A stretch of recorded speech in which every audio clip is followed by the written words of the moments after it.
Hello students, आज ये हमारा डे 5 है, 5th लेक्चर है और इस लेक्चर में हम बात करेंगे लॉ ऑफ मोशन चैप्टर के बारे में। इससे प्रीवियस लेक्चर के अंदर जो 4 लेक्चर हुए हमने लॉ ऑफ मोशन का जो चैप्टर का स्टार्टिंग का पार्ट है वो सब देख चुके हैं, है ना। उसके आगे हम स्टार्ट करते हैं। तो आज का जो हमारा मेन टॉपिक है वो क्या है? एक्सेलरेशन, है ना। इससे पहले के जो सीजन था, है ना, जो लेक्चर था उसके अंदर हमने मोशन के बारे में यूनिफॉर्म नॉन यूनिफॉर्म मोशन ये सब देखे थे। आज के जो टॉपिक वो क्या है? एक्सेलरेशन, है ना। तो बुक के अंदर पहले एक एक्टिविटी दी है, उस एक्टिविटी को परफॉर्म करके हमको पता करना है कि एक्सेलरेशन एक्चुअल में होता क्या है। तो देखो यहाँ पे क्या बोला है, let's try this. Let's try this में क्या करना है, देखो यहाँ पे मैं पॉइंट वाइज पढ़ता हूँ और वो एक्टिविटी एक्चुअल में है क्या। क्या बोला है? Take a 1 metre long plastic tube and cut in the lengthwise into 2 holes, है ना। एक ट्यूब लेना है, उसको 2 पार्ट्स में ब्रेक करना है। जैसे एक ट्यूब है, उसको क्या करेंगे हम 2 पार्ट्स में ऐसे लैटरली ब्रेक करेंगे। जब उसको हम ब्रेक करेंगे तो क्या मिलेगा? Take one of the channel shape piece, place one end on the ground and hold other at some height from the ground as shown in figure. क्या करना है?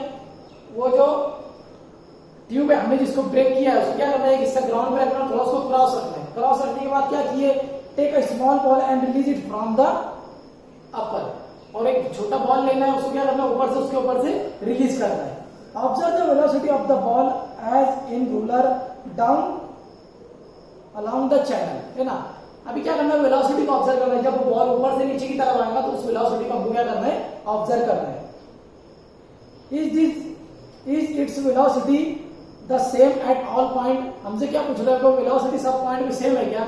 तो देखो यहाँ पे ये एक्टिविटी कैसे करेंगे हम, ये कंसीडर करो कि वो ये ट्यूब है ना। अब मैंने क्या किया, इसको 2 होल्स में ब्रेक किया। अब मुझे क्या करना है? इसको थोड़ा क्रॉस रख के, है ना, ऊपर से क्या करूंगा मैं? ये बॉल है, कंसीडर करो, मैं क्या करूंगा? इसको ऊपर से रिलीज करूंगा। ये मैंने ऊपर से क्या किया, इसको रिलीज किया। देखो कैसे किया हमने एक्टिविटी। ये वो चैनल है, मैंने क्या किया? ऊपर से बॉल को रिलीज किया। अब मैंने क्या ऑब्जर्व किया उसमें? देखो यहाँ पे कि जब बॉल ऊपर की तरफ था, है ना, कंसीडर करो कि बॉल है, तो बॉल जब ऊपर की तरफ था तो यहाँ पे उसकी जो वेलोसिटी थी, वेलोसिटी क्या थी? यहाँ पे थोड़ी स्लो। लेकिन जैसे जैसे वो नीचे की तरफ आया मिडल में, तो उसकी वेलोसिटी क्या हो गई? इंक्रीज हो गई।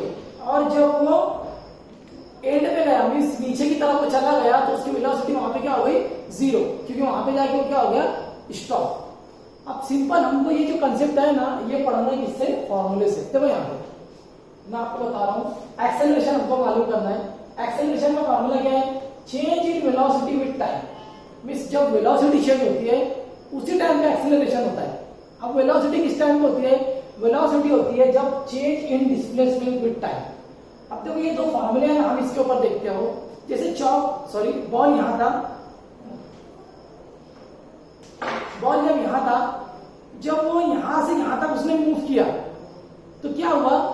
यहां से यहां तक उसका डिस्प्लेसमेंट चेंज हुआ विद टाइम। डिस्प्लेसमेंट चेंज, जब वो यहां से यहां तक आया तो उसका क्या चेंज हुआ? Displacement with time. तो ये क्या हो गई? वेलोसिटी। मींस जब वो यहां से यहां तक आया तो उसके अंदर क्या हुआ? वेलोसिटी डेवलप हो गई। लेकिन जब वो अपर साइड से मिडल पे आया तो यहां उसकी वेलोसिटी क्या थी? कम। और जब नीचे की तरफ आया तो उसकी वेलोसिटी क्या हो गई? इंक्रीज। तो क्या हुआ? Change in velocity. और जब चेंज इन वेलोसिटी होता है तो क्या होता है? एक्सेलरेशन, है ना। सिंपल है। आपको पहले क्या ऑब्जर्व करना है? डिस्प्लेसमेंट। अगर डिस्प्लेसमेंट चेंज हुआ है तो वेलोसिटी, और वेलोसिटी चेंज हुई है तो एक्सेलरेशन।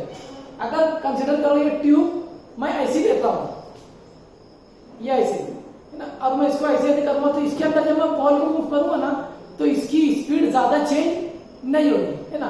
मींस अगर ये सिर्फ ऐसे एक स्ट्रेट लाइन के अंदर मूव करता है, अगर यूनिफॉर्म वेलोसिटी होती है तो उस टाइम पे हम क्या लेते हैं? एक्सेलरेशन 0 होता है, क्योंकि वहां पे वेलोसिटी चेंज नहीं हो रही है।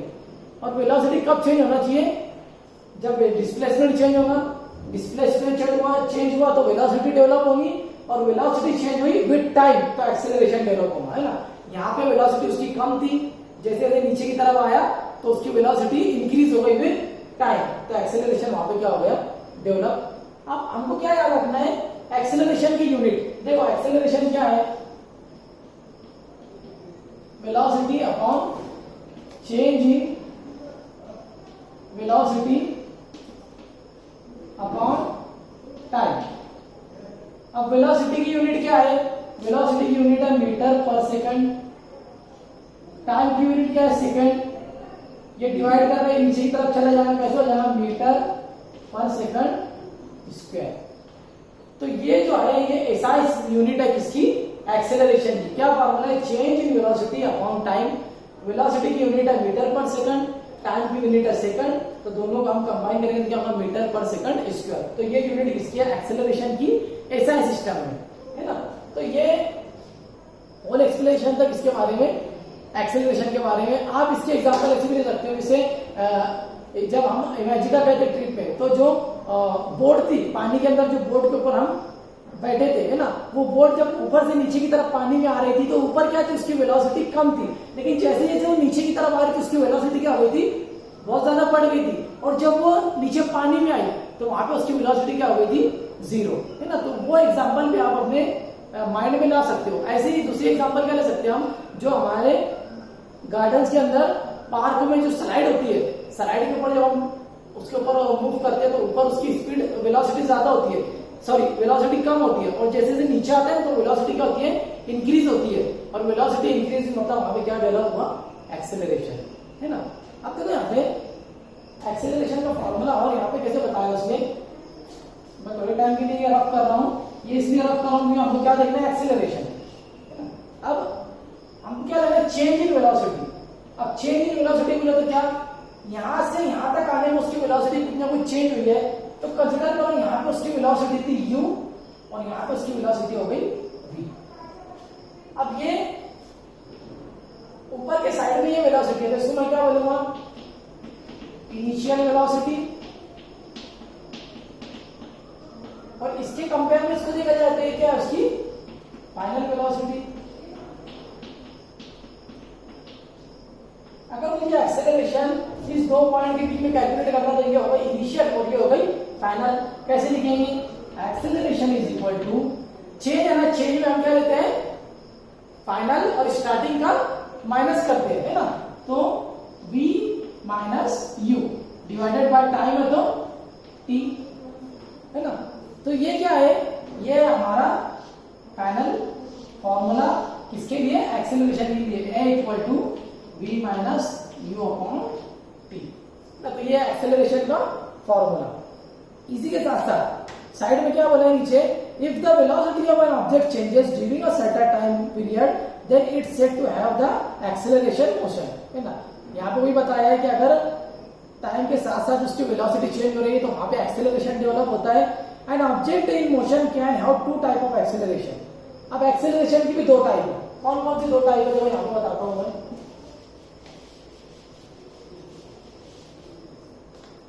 एक्सेलरेशन की भी कितने टाइप है? टू टाइप है। कौन कौन सी? यूनिफॉर्म एक्सेलरेशन और नॉन यूनिफॉर्म एक्सेलरेशन। अब देखो, यूनिफॉर्म और non uniform motion, linear motion हमने इससे पहले टॉपिक में पढ़े। अभी क्या देखना है? Uniform acceleration and non uniform acceleration. तो मैं पहले बुक में डेफिनेशन पढ़ता हूं, उसके बाद आपको कंसेप्ट क्लियर कर दूंगा। देखो, यूज योर ब्रेन पावर है ना, पेज नंबर 5 पे, उसका राइट साइड में टेबल में लिखा है, if the velocity changes by equal amount in equal time interval, the object is said to be a uniform motion. Means क्या हो रहा है यहाँ पे? अगर वेलोसिटी एक प्रॉपर इंटरवल से चेंज हो रही है, प्रॉपर इंटरवल से मतलब कैसे? जिससे मैं एग्जांपल लेता हूं कि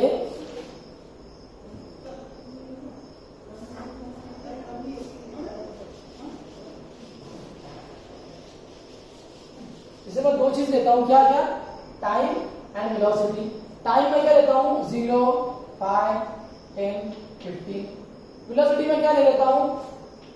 10 मीटर पर सेकंड, 20 मीटर पर सेकंड, 30 मीटर पर सेकंड और 40 मीटर पर सेकंड। जैसे मैंने ये एग्जांपल दिया, इसमें देखो आपको एक टेबल के अंदर क्या समझ में आ रहा है कि उसका टाइम 0 के ऊपर था, सॉरी यहाँ पे 0 लेता हूं मैं, 10, 20 और 30।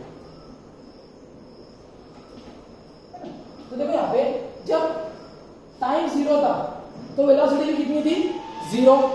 जब टाइम 5 सेकंड हुआ तो वेलोसिटी क्या हुई 10 से इंक्रीज हुई, फिर ये 5 से इंक्रीज हुआ तो ये 10 से इंक्रीज हुई, फिर टाइम 5 से इंक्रीज हुआ तो ये फिर 10 से क्या हुई इंक्रीज हुई। अब यहाँ पे टाइम भी क्या है एक प्रॉपर इंटरवल में चल रहा है 5, 10, 15 और जो वेलोसिटी है वो भी एक प्रॉपर इंटरवल में चल रही है 10, 20, 30। तो ऐसी अगर कोई वेलोसिटी होती है जो टाइम इंटरवल पे जिसके अंदर इक्वल हो और वेलोसिटी जो चेंज हो रही है वो भी एक प्रॉपर इंटरवल में चेंज हो तो उसको हम क्या बोलेंगे यूनिफॉर्म एक्सेलरेशन। सेम कंसेप्ट जो यूनिफॉर्म मोशन का हमने देखे थे सेम कंसेप्ट है। उस टाइम पे टाइम एंड डिस्टेंस था क्योंकि वेलोसिटी के अंदर डिस्टेंस लेते हैं। आज यहाँ पे हम एक्सेलरेशन देख रहे हैं तो एक्सेलरेशन के अंदर हम वेलोसिटी लेते हैं। तो हम जो चेंजेस देखेंगे वो किसमें देखेंगे वेलोसिटी में। और नॉन यूनिफॉर्म एक्सेलरेशन बोले तो क्या मीन्स जो टाइम चेंज हो रहा है जो टाइम का इंटरवल है वो सेम रहेगा लेकिन जो वेलोसिटी चेंज हो रही है वो अलग अलग होगी। कैसे? जैसे मैं टाइम नहीं लेता हूँ 0, 5, 10, 15 लेकिन वेलोसिटी में कैसे लेता हूँ 0 पे 0 वेलोसिटी थी 5 के ऊपर 10 हुई और उसके बाद हो गई 30 और फिर हो गई 60। अब इसमें जब आप देखेंगे ना तो टाइम के अंदर तो प्रॉपर इंटरवल है एक रिलेशन है लेकिन वेलोसिटी के अंदर कोई भी रिलेशन नहीं है। 0 से 10, 10 से 30 यहाँ पे इंक्रीज हो गई फिर और ज्यादा इंक्रीज हो गई। तो इस टाइप के एक्सेलरेशन हम क्या बोलेंगे नॉन यूनिफॉर्म एक्सेलरेशन है ना। तो ये था हमारा आज का टॉपिक एक्सेलरेशन के ऊपर यूनिफॉर्म है नॉन यूनिफॉर्म एक्सेलरेशन। उसके बाद का टॉपिक जो हमारा वो है एक्सेलरेशन के अंदर ही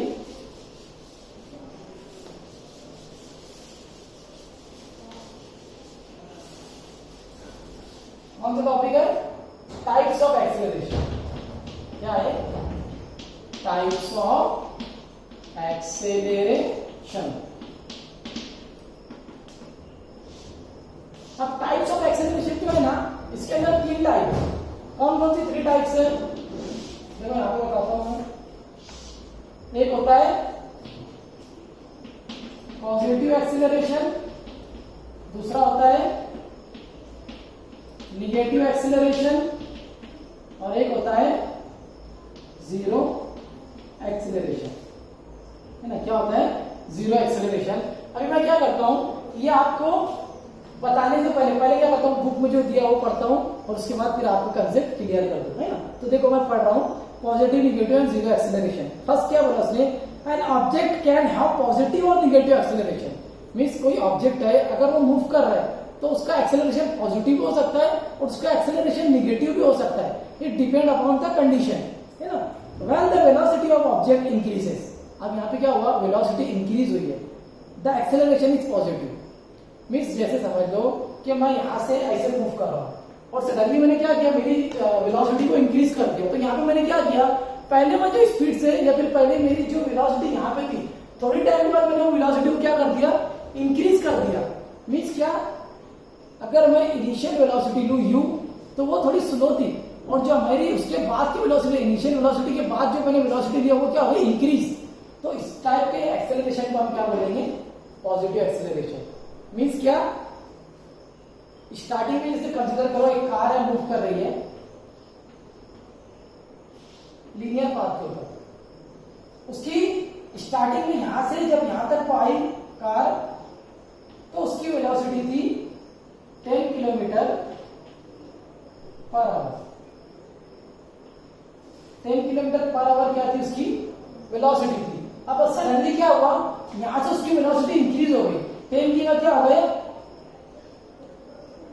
30 किलोमीटर पर आवर। अब यहां पे क्या हुआ उसकी जो इनिशियल या फिर बोलूं मैं कि स्टार्टिंग जब उसने की थी तो 10 किलोमीटर पर आवर था और फिर उसकी स्पीड वेलोसिटी क्या हो गई इंक्रीज 30 किलोमीटर पर आवर। तो इस टाइप के एक्सेलरेशन को अब वेलोसिटी चेंज हो रही है तो एक्सेलरेशन डेवलप होगा और वेलोसिटी क्या हो रही है इंक्रीज हो रही है तो हम क्या बोलेंगे पॉजिटिव एक्सेलरेशन। अब देखते हैं निगेटिव एक्सेलरेशन। इसमें क्या होता है कि देखो पढ़ रहा हूं मैं यहाँ पे the acceleration is in the direction of velocity when the velocity of an object decreases. अब यहाँ पे ऑब्जेक्ट जो मूव कर रहा है जैसे मैं कार ऑब्जेक्ट ले रहा हूं तो इसकी वेलोसिटी क्या हो रही है डिक्रीज। जैसे क्या हुआ कि मैं बहुत वेलोसिटी से रन कर रहा था लेकिन अचानक से क्या हुआ वहां पे स्टोन आ गया तो मैं स्टोन को देख के रुक जाऊंगा या फिर उससे मुझे लग के मैं गिर जाऊंगा। तो वहां पे क्या हुआ कि मेरी वेलोसिटी स्टार्टिंग में बहुत ज्यादा थी और जब स्टोन पीक में आया तो मेरी वेलोसिटी क्या होगी, मैं जब गिरा तो वेलोसिटी क्या होगी, सडनली कम। जिस वेलोसिटी से मैं आ रहा था वो वेलोसिटी पूरी माइनस निगेटिव में चले गई या फिर जीरो हो गई। तो इस टाइप के एक्सेलरेशन को हम क्या बोलते हैं, निगेटिव एक्सेलरेशन। जैसे मैं इसी एग्जांपल में लेता हूं कि एक कार लीनियर पाथ के ऊपर ट्रैवल कर रही है, ये कार है ना। जब वो कार यहां से यहां तक आई तो उसकी जो वेलोसिटी थी वो थी 50 किलोमीटर पर आवर। अभी क्या हुआ, सडनली जब वो यहां से इधर आगे मूव करने लगी तो यहाँ पे क्या हुआ, कुछ ना कुछ ऑब्स्टेकल उसको आ गया। तो वो क्या हुआ, जब वो यहां से यहां तक गई कार तो उसकी जो वेलोसिटी पहले 50 किलोमीटर पर आवर थी वो हो गई 20 किलोमीटर पर आवर। अब यहाँ पे क्या हुआ, उसकी वेलोसिटी कम हो गई है, उसको हम क्या बोलेंगे, निगेटिव एक्सेलरेशन। इसके एग्जांपल आप मतलब ऐसे भी ले सकते हो कि आप बहुत स्पीड से कार चला रहे थे और अचानक से क्या हुआ, कुछ ऑब्स्टेकल आया, आपने ब्रेक मार दिया, तो ब्रेक मारे तो भी आपकी वेलोसिटी कम हो जाती है ना। उसके बाद बचता है हमारा जीरो एक्सेलरेशन। वो पढ़ता हूं, देखो मैं, if the velocity of object does not change with time, if the velocity of object does not change with time, it has zero velocity। Means क्या बोल रहा है कि अगर ऑब्जेक्ट मूव कर रहा है और उसकी वेलोसिटी में कुछ भी चेंजेस नहीं आ रहा है तो उसको हम क्या बोलेंगे, जीरो एक्सेलरेशन। मीन्स कैसे, ये एग्जांपल लेता हूं मैं कि एक कार ट्रैवल कर रही है। अब जब वो यहां से यहां तक आई तो उसकी स्पीड थी 20 किलोमीटर पर आवर। इसके बाद जब वो आगे गई यहां से तो यहां पे भी उसकी स्पीड क्या थी, 20 किलोमीटर पर आवर। मीन्स उसकी वेलोसिटी के अंदर कुछ भी चेंज नहीं आया है ना। फॉर्मूला आपको पता है क्या है, acceleration is equal to change in velocity upon time. अब इस कंडीशन में देखो वेलोसिटी चेंज हो रही है कि नहीं, यहां भी 20 थी, यहां भी 20 थी। अब जब वेलोसिटी चेंज नहीं होगी, मतलब वेलोसिटी चेंज नहीं हो रही है, तो एक्सेलरेशन खुद का खुद क्या हो जाएगा, जीरो, है ना। अगर आपसे क्वेश्चन कोई करता है, जैसे हमने इससे पहले देखे थे कि सर्कुलर पाथ के ऊपर जो डिस्प्लेसमेंट होता है वो कितना होता है, तो हमने देखे थे कि सर्कुलर पाथ पे डिस्प्लेसमेंट जीरो होता है। डिस्प्लेसमेंट डिपेंड है, सॉरी वेलोसिटी डिपेंड है डिस्प्लेसमेंट पे और एक्सेलरेशन डिपेंड है वेलोसिटी पे। तो अगर डिस्प्लेसमेंट जीरो होता है तो एक्सेलरेशन भी वहां पे जीरो रहेगा। तो आपको किसी भी तरीके से रोटेट करके वो क्वेश्चन आपसे कर सकता है ना। तो ये था हमारा लॉ ऑफ मोशन का आगे का टॉपिक। इसके बाद का जो टॉपिक है हमारा डिस्टेंस टाइम ग्राफ। कौन सा है, डिस्टेंस टाइम ग्राफ। अब डिस्टेंस का टाइम ग्राफ जो हमारा टॉपिक है, इसके अंदर हमको क्या करना चाहिए कि सबसे पहली बात तो आपको ग्राफ पेपर इसके लिए लगेगा। ग्राफ पेपर के साथ साथ आपको स्केल आना चाहिए। स्केल पे तो एक्स एक्सिस पे हम कैसी स्केल लेते हैं, वाई एक्सिस पे हम कैसी स्केल लेते हैं। और हमारा जो इसके बाद का टॉपिक है ना, distance time graph for uniform motion, इसमें हमको क्या करना है कि हमको एक टेबल दिया रहेगा और टेबल के ऊपर से हम क्या करना रहेगा, वो ग्राफ ड्रॉ करना है। और ग्राफ जो ड्रॉ करते हैं हम, तो ग्राफ कैसी आएगी वो डिसाइड करेंगे कि वो मोशन यूनिफॉर्म है कि मोशन नॉन यूनिफॉर्म है ना। तो आज हम यहाँ पे स्टॉप करते हैं। इसके बाद का टॉपिक हम नेक्स्ट लेक्चर में देखेंगे। Thank you.